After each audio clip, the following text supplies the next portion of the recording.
Philippine Nurses Licensure Examination. Nursing Practice 2. Patient Care and Pharmacology. Master your nursing practice 2. Let's start. Question number 1. A patient with chronic obstructive pulmonary disease, COPD, has an order for oxygen therapy. Which of the following oxygen flow rates is most appropriate for this patient? A. 6 to 8 liters per minute. B. 4 to 5 liters per minute. C. 2 to 3 liters per minute. D. 10 to 12 liters per minute.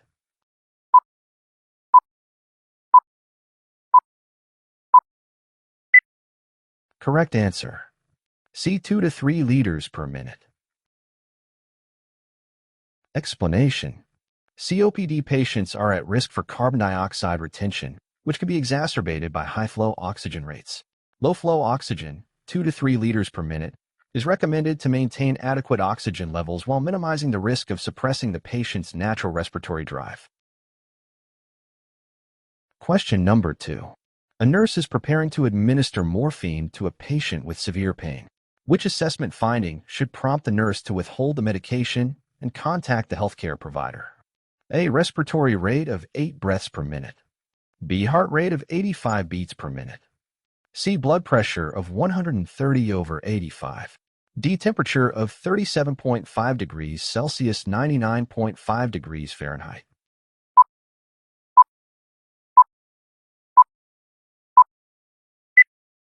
Correct answer.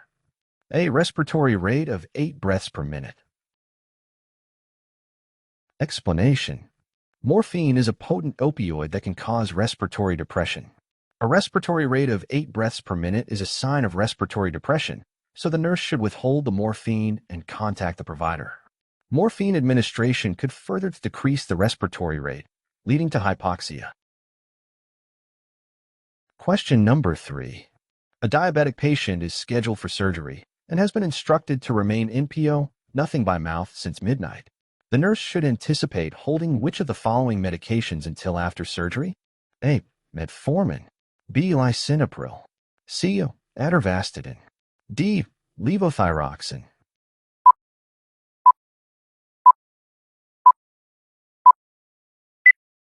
Correct answer. A. Metformin. Explanation. Metformin, an oral hypoglycemic agent, should be held before surgery due to the risk of lactic acidosis, particularly since the patient will be fasting NPO. Other medications like lisinopril, an antihypertensive, atorvastatin, a lipid-lowering agent, and levothyroxine, a thyroid hormone, may not require withholding unless otherwise indicated. Question number 4. A nurse is conducting discharge teaching for a patient who has been prescribed warfarin. Which of the following statements indicates a need for further teaching? A. I will eat green leafy vegetables in moderation. B. I will get my blood levels checked regularly. C. I will avoid taking aspirin or ibuprofen unless my doctor tells me otherwise. D. I can take any over-the-counter medication if I feel pain.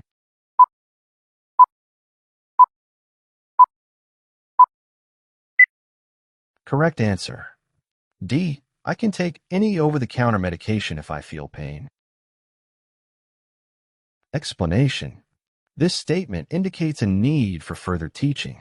Many over-the-counter OTC medications, especially NSAIDs like aspirin and ibuprofen, can increase bleeding risk when taken with warfarin.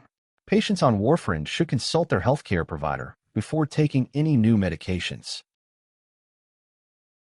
Question number 5. A nurse is caring for a postoperative patient who received general anesthesia. Which intervention is a priority to prevent respiratory complications? A. Encouraging the patient to remain in bed for at least 12 hours. B. Teaching the patient how to use an incentive spirometer. C. Administering pain medication every 4 hours. D. Encouraging a diet rich in protein and fiber.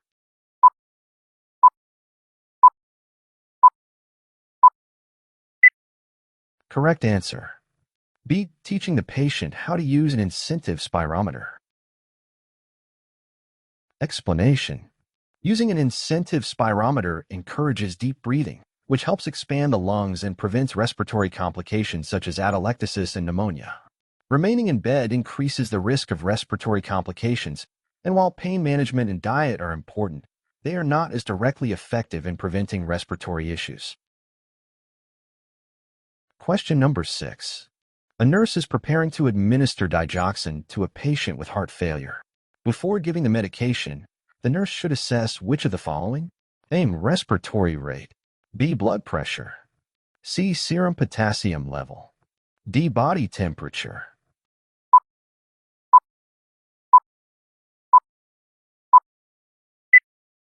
Correct answer. C. Serum potassium level. Explanation. Hypokalemia, low potassium, increases the risk of digoxin toxicity. It's essential to check the patient's potassium level before administering digoxin, as low potassium levels can lead to severe side effects, including arrhythmias. Although heart rate and blood pressure are important for monitoring digoxin, potassium levels are critical due to their direct impact on the drug safety. Question number 7. A patient is receiving furosemide, Lasix, for fluid overload. Which of the following laboratory results should the nurse monitor closely? A. Serum creatinine. B. Blood glucose. C. Serum calcium. D. Serum potassium.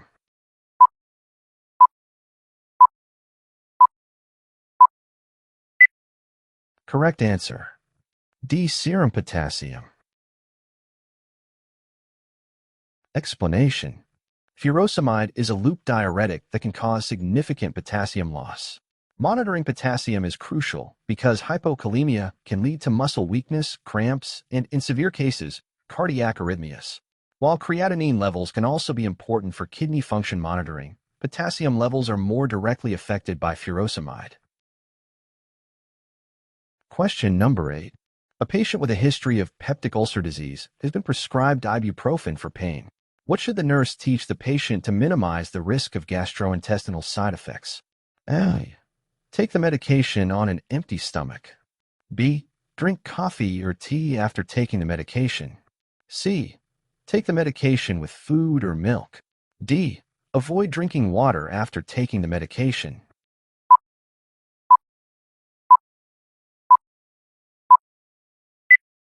Correct answer. C. Take the medication with food or milk. Explanation. Taking NSAIDs like ibuprofen with food or milk helps reduce irritation to the stomach lining and minimizes the risk of gastrointestinal side effects, such as ulcers and bleeding. Patients with a history of peptic ulcer disease are especially at risk, so this precaution is essential. Question number 9. A nurse is administering vancomycin intravenously to a patient. Which of the following symptoms should prompt the nurse to stop the infusion immediately and notify the healthcare provider? A. Mild pain at the foresight. B. Redness and itching of the face, neck, and upper body. C. Slight increase in heart rate. D. Increased thirst.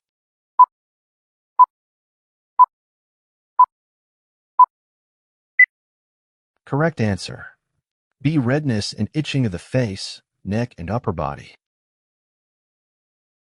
Explanation. Redness and itching of the face, neck, and upper body can indicate red man syndrome, a reaction associated with rapid vancomycin infusion. It is a form of histamine release that can cause flushing, itching, and potentially severe hypotension. The nurse should stop the infusion and notify the provider immediately to prevent complications. Question number 10. A nurse is caring for a patient on warfarin therapy for atrial fibrillation. Which food should the nurse advise the patient to consume in moderation to avoid interaction with the medication? A. Apples. B. Carrots. C. Spinach. D. Bananas.